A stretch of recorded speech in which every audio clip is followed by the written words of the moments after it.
এখন যে ভিডিওটা দেখাচ্ছি একটু পরে, সেটা হচ্ছে সকালবেলা মর্নিং ওয়াকের ভিডিও।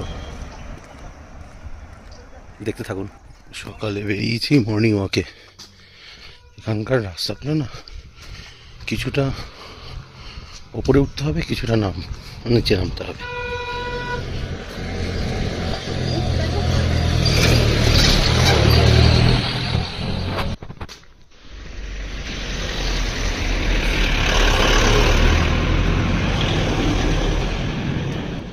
আগে এই মাঠটা পর্যন্ত আসতে গিয়ে আমার হাত ধরে গেছিল।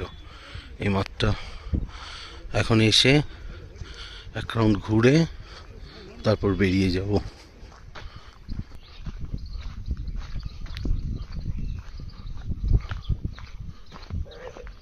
এটা হচ্ছে ঘুম স্কুল বয়েজের মাঠ।